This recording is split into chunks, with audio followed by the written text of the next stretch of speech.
Hey everybody, welcome to this week's Q&As. I got to start out by thanking everybody who participated in that really fun supporter sale live stream thing. I listened to the polls and people said it was about half of the people wanted it during a weekday in the evening and about the other half wanted it on a weekend during the day. So I'm going to do another one, not this Saturday, but the following Saturday, the 28th, I believe, at like 11 in the morning, New York City time. And then after that one, probably in another 2 weeks, I'll do another, but just let me know what time zone I'm missing. Something that you would want to participate in. I know kind of the west coast of the US might have been not able to participate in the last one. It was just about the time you'd probably be leaving for work. And then now this one, you might be sleeping when this is up. So, let me know if there's a better time for the third one, but I'm definitely going to do it. I had a blast and everybody was so cool and paid right away, which is never common ever. So thank you all again so much. I can't wait to do another one. That was a blast. And let's go through some more boxes and see what crazy stuff I have. And we didn't even get to a pile I had actually made for that last stream that's kind of sitting just off camera. So the next one's going to have some really good stuff in it too. And then, we'll just keep going until I'm cleared out. But anyway, I'll stop rambling and taking up everybody else's time. But to all the supporters that participated in that or plan on participating in the future ones, thank you. That was so much fun. And I hope I got some good stuff in the hands of some really cool people. First up, over on Floatplane, Buster D said they used to use their VP50 Pro to watch Blu-rays with 4:3 1080p 24 content on their PC CRT at 1440 by 1080p 72. It was a bit of a pain to set up the profile, and they had to set the custom resolution and then set the output to stretch or something like that, but it definitely looked nice.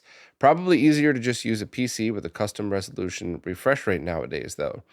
Except, here's the one problem. And if you've solved this, by all means, please let me know.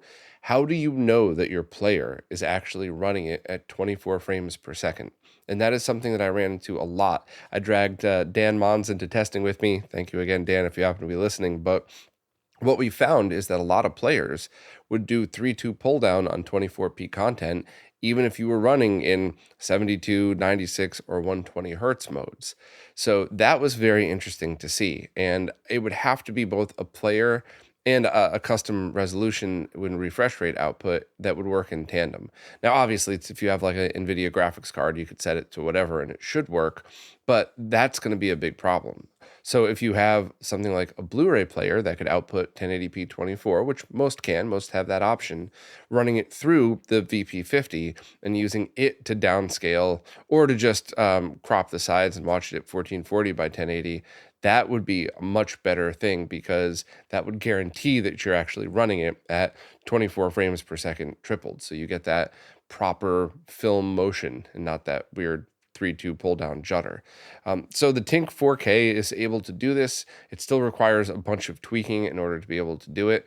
My hope is that by release date, I would have a custom profile and custom mode line package. So you download them both, you just extract them to the SD card, and then you go in and you select like, watch a Blu-ray on a PC CRT monitor profile, or I'll figure out a better name for it, of course. But that's like a secondary project I'm working on. I have so much other stuff that I got to do, but that's definitely an important thing. But if anybody wanted to, I'm sorry to turn this into shameless self-promotion, but I am selling that VP50.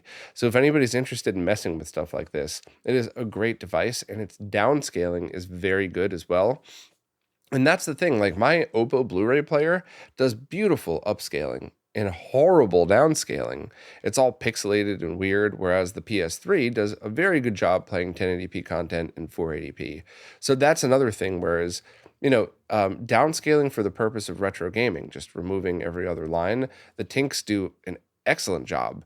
But downscaling for film, where you actually want a smoother downscale, it's not there yet because it's how many people are really using it for that. That would not be a launch day focus if it were my product. So yeah, if you're looking to do weird stuff like that now, the VP50 is probably the thing to get. And if you're planning on getting the Tink 4K anyway and you're not in a rush, then just buy that and wait for Mike to eventually add modes that would kind of improve on stuff like that. So, but once again, it's my very strong opinion that Mike should not be taking his time to have that as a launch date feature. There's way more other upscaling related features that would be more relevant to 99% of the people using it versus just my fellow nerds like you, Buster, that want to do stuff like this and that appreciate these things. There's just not so many of us, or even not many of us with the equipment. So I gotta kind of defend Mike in this one and say that, for the purpose of downscaling Blu-rays to watch on a VGA CRT monitor, that's not going to be the focus of the Tink 4K's launch firmware, but it can do it, and it just needs a little more tweaking to get it perfect. So yeah, I'll leave a link to the eBay stuff in case you're interested.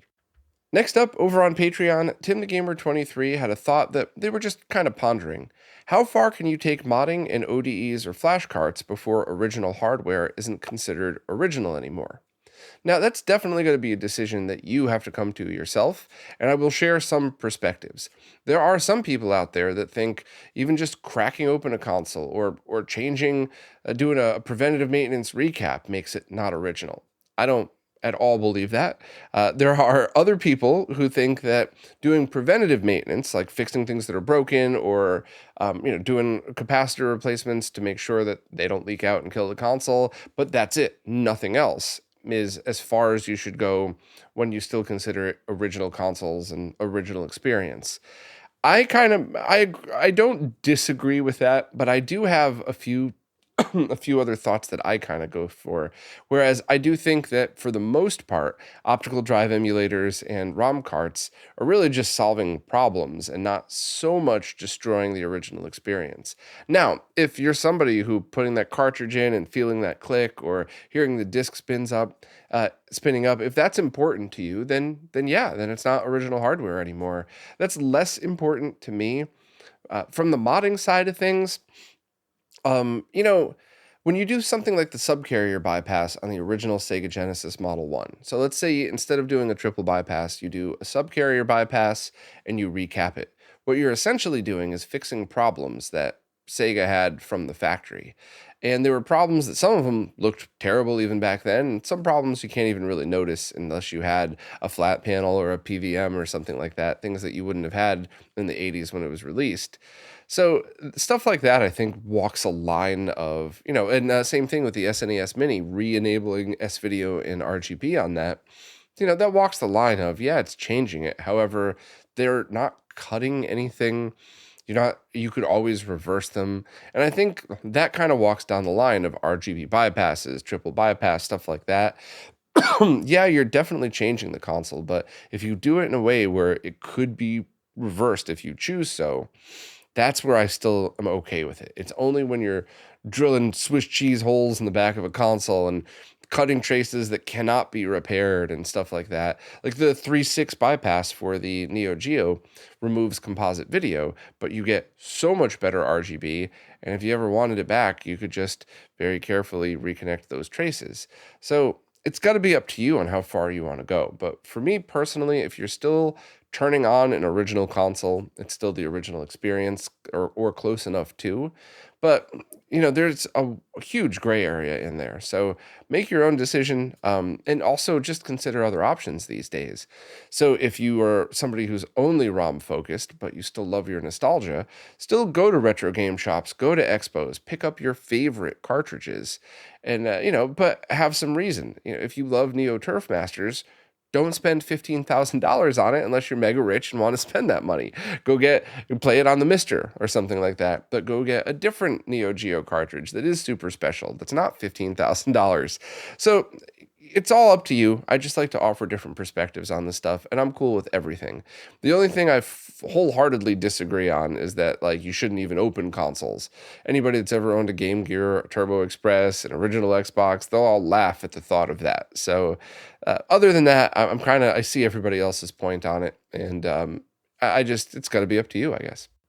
Next up, Perkin Warbeck said, they've heard me previously say that Y adapters are okay for audio outputs, but what about audio inputs? So if they have an Xbox Series S and a gaming PC that they each want to run into an audio input of a device on a Mac, is that safe to use with a Y cable?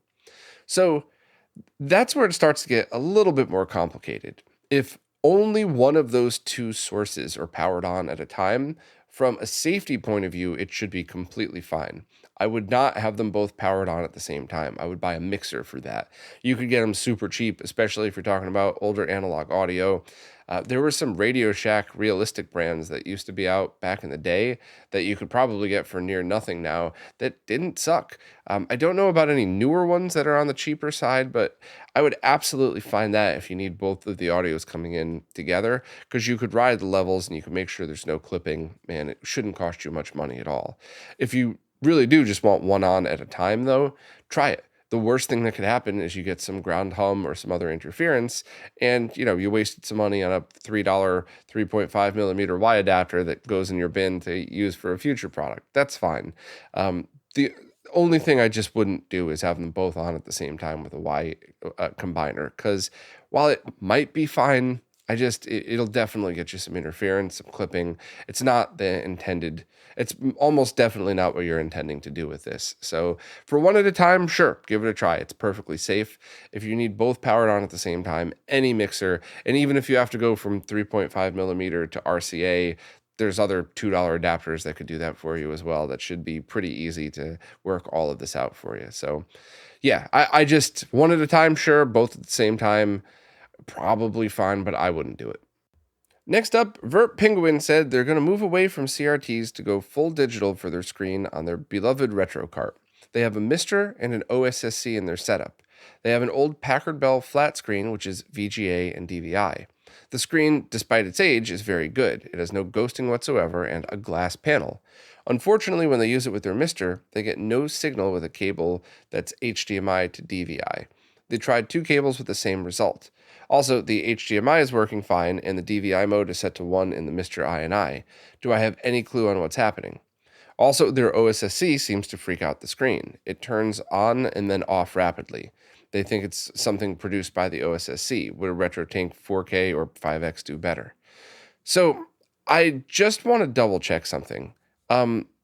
What I think you're saying is that you have 2 completely different devices that are plugging into this monitor that are not working through the DVI input. So my nerd brain immediately goes to there's could be or probably something wrong with the DVI input of that monitor. Can you try anything else for that to make sure the signal can get fed to it? Or is there any other way to test it with an HDMI device? Next, test it with 480p. And see if that works. An easy way to do that is just power off the OSSC, plug it into the monitor, power it on, and you should have a default test pattern that comes up in 480p. If it freaks out with that, then it's almost surely the monitor that's the problem. If you're going to switch from a CRT to full digital on a cart, you're going to have to really worry about a lot of other stuff like that as well. Whereas if you're just using 15 kilohertz sources on a CRT, you might actually be better off sticking with whatever CRT you have, or finding a decent consumer grade one, figuring out whatever you want to do to solve that issue. But my gut's telling me you need to check that DVI input before you do anything else.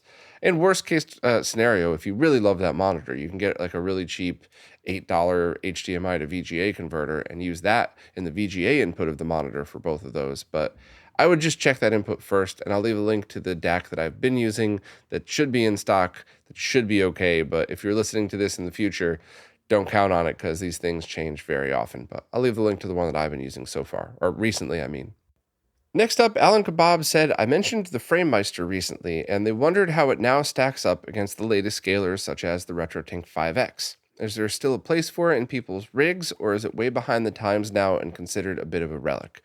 Well, I have 2 very strong opinions on this. First, if you already own one, then I wouldn't just be looking to get rid of it. I would look to the newer scalers to see what other options they have, to see if that's something you're even interested in at all. If so, then yeah, maybe you'll end up upgrading to a RetroTink 4K or something like that.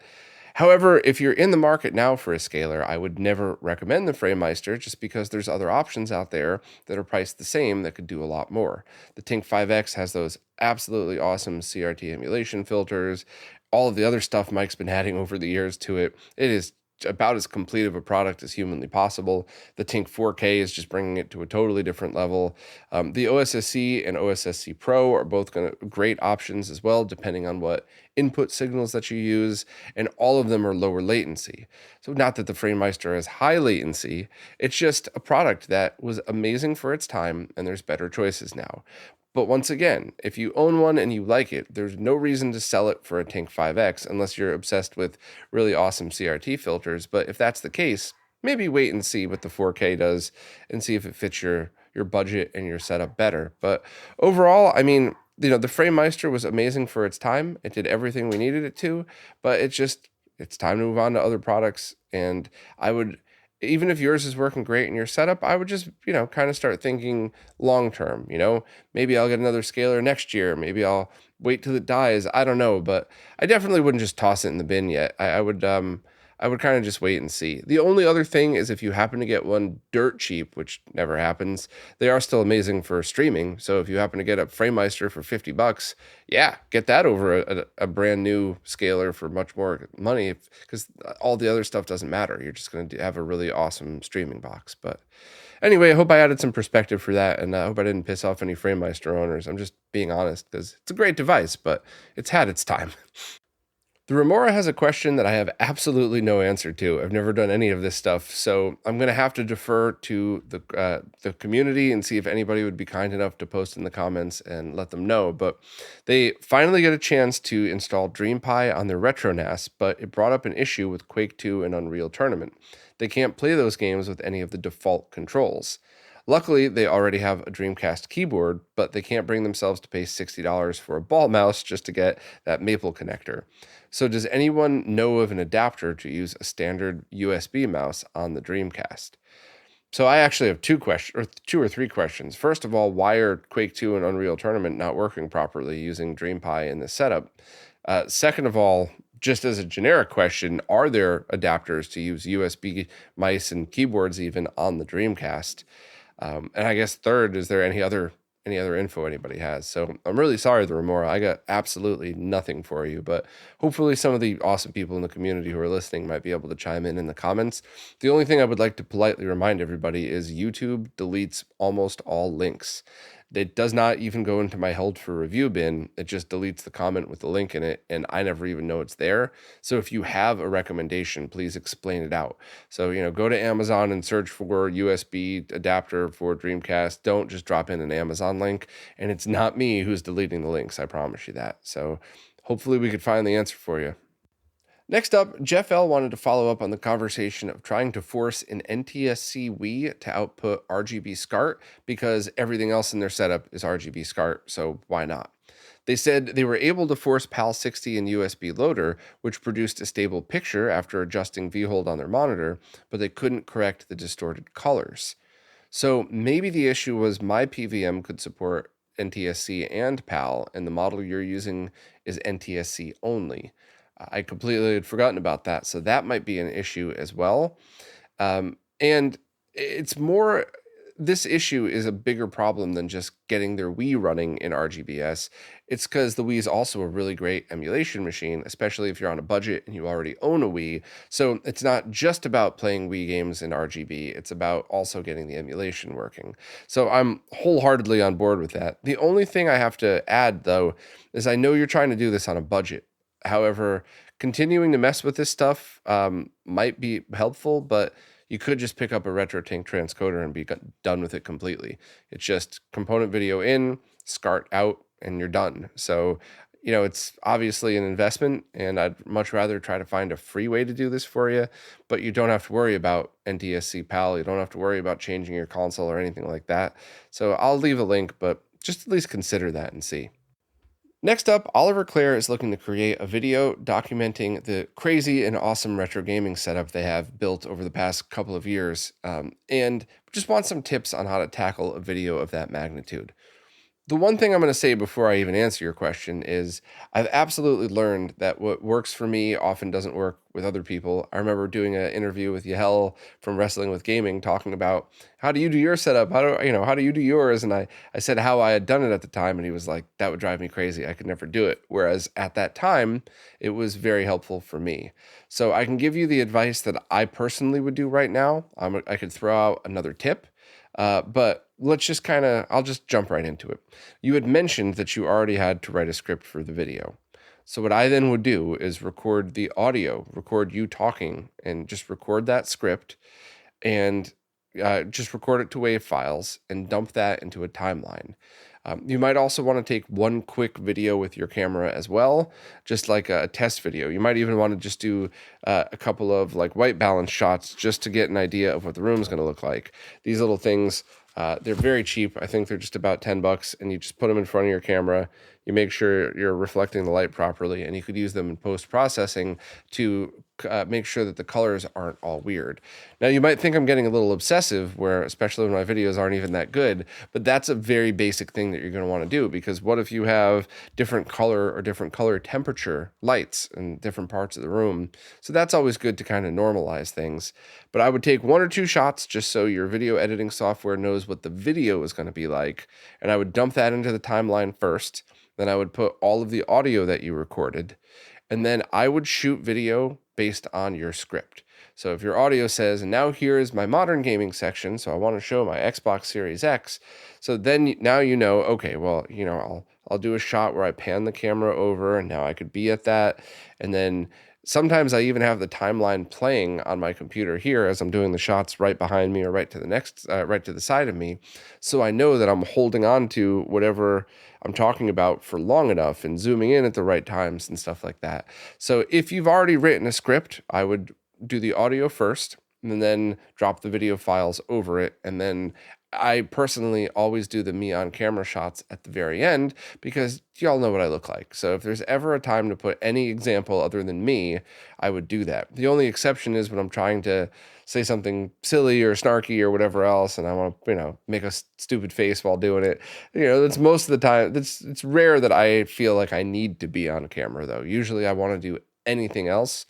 So that's just something to think of. The other tip that I could give is there's been a many different times where I already have been testing a product for a long time. So I already know what to do. I already know what to expect. I just want to get the video done. So what I'll end up doing is the opposite of that. I won't write a script. And then I'll take the camera on a tripod and I'll walk through all of this, but I'll stumble my words. I'll have to repeat myself. I'll have to, do the same thing twice because I decide I didn't like what I did.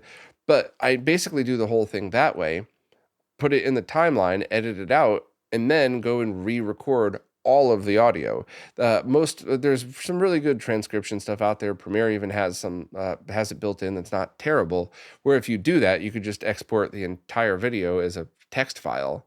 And then I would go back and read that again so that it's the opposite now. My voice would match the video that I already shot, and then finally go back and do the me on camera shots last. So once again, if this is what I do, if that doesn't work for you, that's fine. That's what's been working for me recently, the past couple of years. But, I really enjoy giving advice like this because even if it's just the worst advice for you, maybe it'll spark a better idea. So keep them coming and definitely share that video when you're done because I'm really interested in seeing it. Next up, Tony Escobar wants to know how to update RetroNAS so the Saturn folder appears for Mister users now that the Saturn core is available via Update All on the Mister. It is super easy. Log into RetroNAS any way you would like. SSH, through the browser if you have that, or just, if you have access direct to the terminal, go for it that way. And then go into Install, and then scroll down to Samba for Mister. And then go down to the last option, Run Directory Updater Now. It'll run so fast, you'll think that it crashed, but that's it. That's all it'll take. It'll update the directories, and now, poof, the Saturn directory appears. So I love the easy questions. I like the ones where I get to talk for a bit too, but having an easy question is with a good, solid answer is always a positive thing for me. So that's all you need to do, Tony. Next up is a question from K2. You ever see the movie District B13, by the way? That's whenever I see K2, that's all I can think about now. Guy even has it shaved in the side of his head. Anyway, they have a BVM and have gone to great lengths to RGB mod old systems, but they also have a 1985 25-inch Sony that's just too cool not to play NES on, and the television's RF only. They know it'll never be excellent, but their goal is to keep this as a time machine setup. So I got to pause right there and say I am 100% with you. I love stuff like that, and I love that you have both. You have just like the cleanest, most badass RGB monitor ever, but you also just appreciate like, hey, this is what it was like in the 80s to play this stuff, and it's got definitely has some charm to it as well. So I'm 100% on board with you on this one. However, they've noticed that some systems do RF better than others. Using the same RF adapter on that TV, they find that their NES video output is fair, Master System is poor, and their TurboGrafx 16 is best. They're just curious if there's been any RF enthusiasts out there that have messed with this. Maybe I have a recipe that might have a good chance of improving it, or is it just futile? So, there's a couple of answers. First, some motherboards are just always going to be worse than others. You'll find this with Master System, with NES. It is what it is. So you could bend over backwards and you're never going to get perfect video output. However, one thing I've definitely noticed, especially on the NES, is that little expansion board on the right that has the power signal and the RF adapter. That capacitor often leaks and goes bad. And it's unfortunately the hardest one to replace. So doing a recap would most likely improve that scenario. But for the Master System and the TurboGrafx, I'm not sure. You could try to do the opposite and convert down, but I guess I have a couple more questions for you. Are you going to have two setups? So this 1985 badass old Sony TV with a stock NES, a stock Master System, etc., and then your BVM with your RGB modded consoles and maybe a Mister or something, or are you trying to have a setup with two? Now, it should be easy because you should be able to use the RF output of your Master System while also using the RGB output, but that's going to be a different, that might also be something to figure out as well. So I don't know. It's something where you're going to have to accept that not all of the motherboards are going to be able to output really clean RF, but I would try certain things on it. And as long as you find a modder that's reputable, or if you yourself has the patience and the ability to do it, some people disagree with me, but I personally think that recapping your consoles, doing it right, patiently making it look like a stock console, but even though there's new caps on it, I think as long as you do a good job, there really is no negative result of that.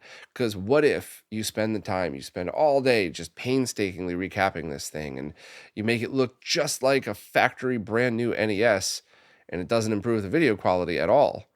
Well, now you've still just bought yourself another 20, 30 years out of that console. So that's kind of why I'm quicker to say, if you have the ability and the patience, just do a recap and see where that goes.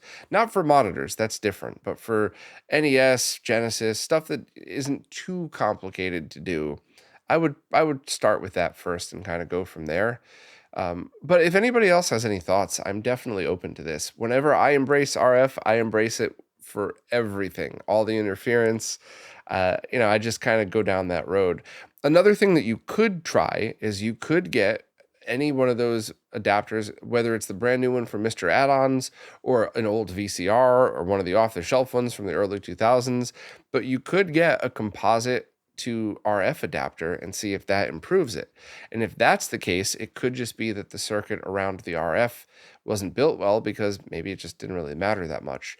So if you have the budget to do so, I would try one of those. And really, getting the one for Mr. Add-ons is going to be great because it's brand new and because it's, a neat tool to have. But if you don't want to spend the $35 plus shipping, which once again, I still think that's a good price, but if you just don't want to spend that, try that with a VCR. Maybe you happen to have one laying around.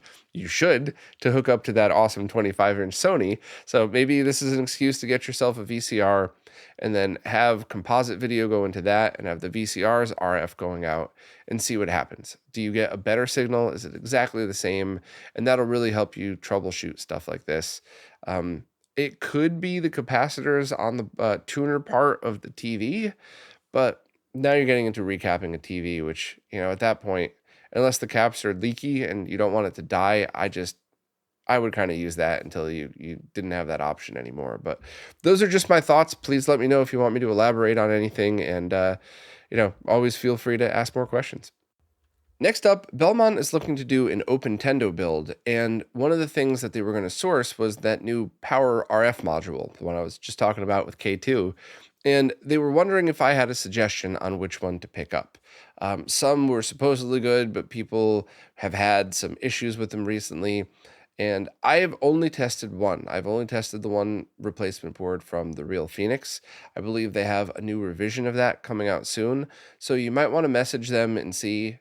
They're always in the chats with you as well, so you probably already know them from the live streams.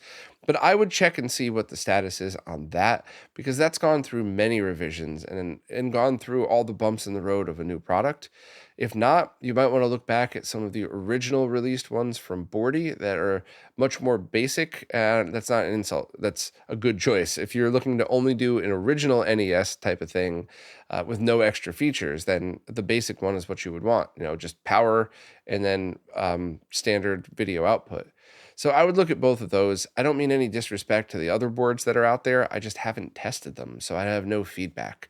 And I take my recommendations really seriously. So if I accidentally skip over a perfectly good product, I feel bad, but I feel way less than if I was like, yeah, I heard it's fine, try it, and then you blow out your OpenTendo build. So yeah, I would talk to the Real Phoenix about that and see. Hopefully, this final revision, as some of the last little quirks were ironed out of this thing, and just see if that one's ready. And if not, then go back to one of the original Bordy boards that I believe a lot of people tested for this exact scenario. The capacitor in their RF board leaked out and just destroyed the board, so they just needed composite video out, and they didn't want to have to source an original. So that's kind of the way I would go. But if anybody has any other suggestions, let me know, because I'm always interested in stuff like this. One more from Oliver. They had just gotten back their Neo Geo CD from a modder who had put in Furtex Neo SD loader, and the modder had recommended getting a different power supply because the replacement PSU that Oliver had originally got put out some pretty bad interference, which is really common with lower end replacement PSUs. But when the modder sent the console back, they said to try picking up a triad, which I usually completely agree with, except I don't know which triad would fit the Neo Geo CD. So Stone Age Gamer has one at $55 that should work with all models of Neo Geo CD from 100 to 240 volts. So I don't know anything about that, and my gut is telling me always proceed with caution, even with companies like Stone Age Gamer who try really hard to make sure that you get good stuff. So has there been anybody out there that uses it? Do you know anybody else who's done any testing on it? And also, maybe if Firebrand X is listening, he could chime in and see if there's any Neo Geo CD specific PSU for a triad that would work. And triads aren't the best power supplies ever made, but they're consistently not crap, which is why I always recommend them. I've never heard of anybody picking one up, putting them on a scope, or plugging it in and getting interference or bad issues, whereas that's always a problem with some more of the generic stuff. So I would see if FBX could help us out with this one, but if not, give the one at Stone Age Gamer a try. And if it sucks, let me know and let them know, and I'll work with them behind the scenes to try to get a better one. But I mean, they do put in some effort to make sure you have some quality stuff. So if FBX can't help us out, then go. I'll link to the Stone Age Gamer one as well, so anybody could let us know if they have any experience with it and what they think. John Strom has a question about VHS capture, and this is always so much more complicated than you would think. So I'm going to answer your question first, but please stick with me because there's more to it. John said they picked up a VCR with an HDMI output, so they want to know the best way to capture that output on a Mac. So my recommendation would be, in that scenario, you've already decided that's exactly what you want to do. I would double check the resolution that VCR is outputting, and then just find the cheapest capture device to match. If it's outputting 480p, you could just get the cheapest can't link, like Epos Fox calls them, for like $18 and just record it to whatever format it has, and you're fine. That it'll be totally passable.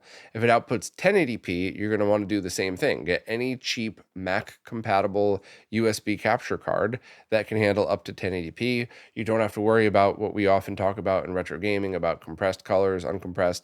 VHS are compressed out of the box anyway. So 1080p 60 at any color compression.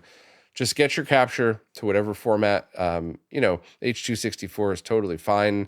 X.264 codec is free to download and stuff like that. So all of that's totally fine. The only thing that you need to know is that these are all very passable solutions. So if you have old stuff you recorded off a TV from the 80s when you were a kid, or old family videos that are kind of messy with a lot of interference and some audio pops, this is fine. But if you wanted quality, that's when you're going to need to probably hold off to a week or two for my next live stream.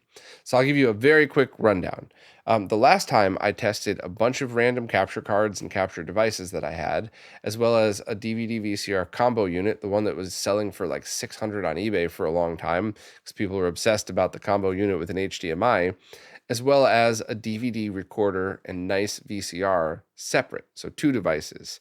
And that destroyed all of the rest. Getting a really good VCR with S-video output into a good DVD recorder with a time-based corrector built in and an S-video input, it's easy and the quality was absolutely there. You hit play, you hit record, when it's done you hit stop and then finalize. 20 minutes later you got a DVD. Since DVD-Rs only really last a few years, definitely rip that to your hard drive as an MKV or something, but that's it, you're done. Now, I want to see what's the next step. I got another combo unit here that I want to try out.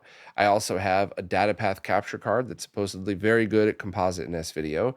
And Krista also built me a Doomsday duplicator. And while that is definitely going to be the best archival copy, do you really need to spend that much money and that much time? And that's what I want to find out next time. So if you know for a fact that the tapes that you want to digitize are just okay, and it's not the most important thing to you, cheapest capture card that's Mac compatible, you should be just fine. The only thing is if you want quality, maybe hang out for another week or two. I'll follow up with another live stream. It's going to be a long one. It's probably going to be an all-day stream because I want to dig into all of these different options. And maybe I could even get some help on the Doomsday duplicator side as well. But yeah, so 2 answers to your questions. Hopefully I at least pointed you in the right direction. A couple of questions from Retro Music Dan. First, their parents just moved and discovered a treasure trove of VHS tapes in the attic, including a bunch of horror films. They're planning to have a watch party over Halloween. As they have a RetroTink 5X, they thought it might be fun to use it to get a different quality to the videos. Just looking for opinions on what's good or bad ideas when using that scaler with video content. For info, they're in a PAL region, and the TV is a pretty old Samsung LCD from around 2012. Nothing special. Pretty sure the tape player is composite over SCART and RF only. The TV does actually have analog inputs, but that's no fun. So, a couple of answers to that. So, as long as everything matches, PAL input to PAL output, then you're cool. Or same thing, NTSC to NTSC. The Tink can't do PAL to NTSC or vice versa. So you have to make sure that your display can handle whatever color space is coming from, or color region is coming from the source. But other than that, if you're talking about having a watch party, and you're not talking about digitizing old tapes, which I'm sure you're not, because I'm sure all of those horror films could be found on DVD and Blu-ray now. So if you just want to have like a fun nostalgic thing where you do all this stuff, I would absolutely update your Tink 5X to the latest firmware, 3.7.1. And I would try using CRT filters, and I would try using some of the VHS and VCR specific things like the 3.2 pull down stuff that was in there just to see. I think it would be kind of neat to try out, but I think it doesn't really matter if your Samsung LCD is old. VHS is not going to look great on a flat panel no matter what you do to it. But it's probably going to look like a lot of fun if you have some of those CRT filters. So I would give those a try. Dark room, which you probably would anyway if it's a horror film. Dark room, just because the filters do lower the brightness. So that's but that's really it. I mean, it's, the Tink 5X does composite over SCART, so you could just use that. That's totally fine. Any SCART cable should handle that, and just plug it in and go. So that actually sounds like a lot of fun. The next question from Dan, can an RGB modded N64 output component video? So Some, but that might not be what you want to do, and I'll just elaborate for a second. First, any of the earlier revision N64 motherboards that are compatible with the easy RGB mods are only outputting RGB, period. So you could get a RetroTink transcoder for that and just do RGB to component, and that should be fairly easy, but there's no choice to do that in the mod. Now, the more advanced mods, I believe boardies can do component video, but you would probably have to make your own custom cable for that as well. And I'm going off of memory here, so maybe not, but I'm pretty sure that's something where after you install it, it'll probably output RGB by default, and then you would have to switch it in the menu to output component video instead. And that would absolutely work, but I do have an opinion that's just an opinion. It's totally fine if you think this is stupid. The advanced RGB mods are equal in complexity to install as an HDMI mod. And you could get one of Greg's 3D printed rear ports so that you don't even need to cut for HDMI anymore. So I would really consider, why do you want component video, and would HDMI be something that you would appreciate as well? Because if you're going to, especially if you're going to pay somebody to mod it, do a more complicated mod like that as well, it's going to be more expensive. Maybe you just go to HDMI now, and then maybe you set it to just 240p output. You could just plug it into a monitor, set the video output, and then just get yourself an HDMI to component video converter for like one of the eBay ones for like 20 bucks. And that's how you could get your component video. But then if you ever want to go to a flat panel, you have that option. If you ever upgrade to a Tink 4K, you could use the HDMI direct out to have a perfectly clean signal. But if you have no desire to use HDMI, then I just wasted your time. I just wanted to add that perspective, because absolutely no shade for the other mods. The N64 Advanced, I think it's called, is absolutely awesome. Tim's is great too. But if you're going to go through that much complexity, maybe get the one that could do lots of things if your budget works for it and all that stuff. So I just wanted to add some perspective. But to answer your question, the early RGB mods do not. I believe boardies does, but it would require a custom cable, and maybe just consider HDMI. Next up, the dressing gown wants to know, what other maintenance related tips than the usual would I have for consoles? And for me personally, it's always very basic. Whenever I get a new console, I absolutely clean the heck out of it. I clean the plastic, I clean the circuit boards inside. Sometimes you'll find a lot of factory flux on it, so I'll use flux remover and then some isopropyl and electronics brush. And then always, even though it's isopropyl, you still want to blow it out with compressed air, tap it out, leave it in the UV rays, even in the sunlight, just for a couple of minutes to make sure it's actually dried out. But cleaning is a big one, especially the controllers. Think of what gross teenage boys would often do before or after playing a video game. Yeah, scrub that controller clean. Take the buttons out, take it all apart. Use the cleaning methods I always put on the website for that. And after it's clean, I always do a visual inspection. And if it's an important console and I feel like I could handle it, because some consoles have a million capacitors, but like a Genesis, a Super Nintendo, I would, even an NES Master System, I would replace the capacitors. Because like I said before, maybe you don't need to, but as long as you do it right and you don't mess anything up, it'll increase the longevity. I clean out the cartridge connectors as best as I can. And then the only other thing that I do in some occasions is the 7805 voltage regulator. So I take out the original, I clean the absolute heck out of the heat sink. I use that the special cleaner that you use to get old thermal paste out. Then I also clean it with, there's usually like a two-step thing when it comes, the first cleaner and then the second. And then I put the new 7805, new thermal paste. And that's another thing where, replacing the voltage regulator or the DC to DC voltage thing might not be needed at all. But like capacitors, it's going to go at some point. And if you have one brand that you buy that is good, that's not going to hurt anything. So, and there's been a few times where I've had just weird issues and I replaced the DC to DC converter, the 7805, and all the issues went away. So I don't think that's a bad thing. But for that's really the only things that I would do. I often don't change thermal pads. Like if it's an N64, I would leave that alone.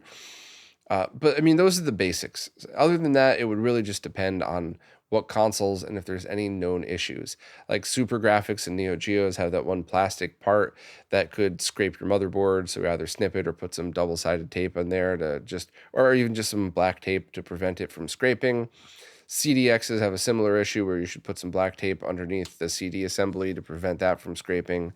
So there's some console related stuff in there, but for the most part, the stuff that I just said, the basics is what I would recommend. Demon Coup has some questions regarding DVD and CD burning, and unfortunately, there are not many good answers to this. So the last time we talked about this, I showed an ASUS drive that was about $100. Did I have one that's DVD or CD only that's cheaper, that's still reliable?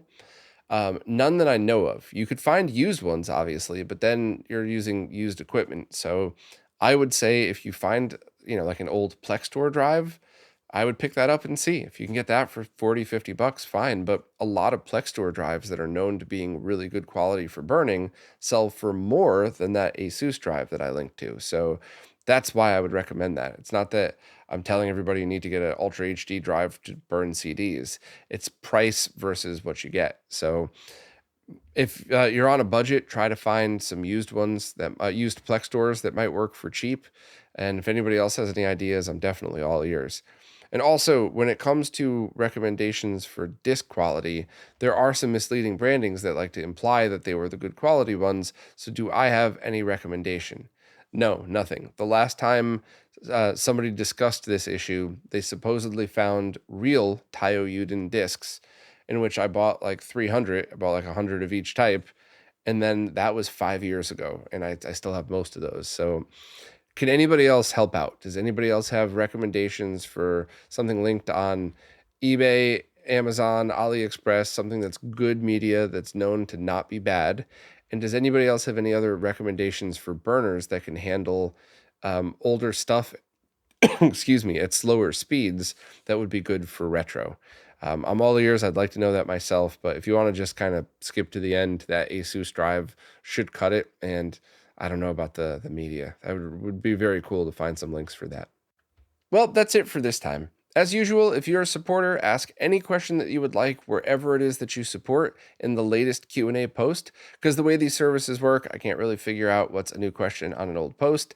And as you saw here today, I like just scrolling through and reading them as if we were hanging out somewhere having a chat. So any question, fire away. And if for whatever reason I don't answer it, it's almost always because the question came in after I was done recording, but before the video got uploaded. So you could always feel free to message me, and I never ever delete questions. So if your question's disappeared, it's because it's a glitch in whichever support place that you're using. I've had a few people over the years tell me that their questions get deleted. It's never ever me. I promise you that. So sorry if that happens to you. But anyway, as always, thank you all so much. I really appreciate you. You are why all of this stuff keeps going. So thank you to all the supporters, and I will see you next week, and hopefully also see you on the 28th for that other very cool live sale thingy.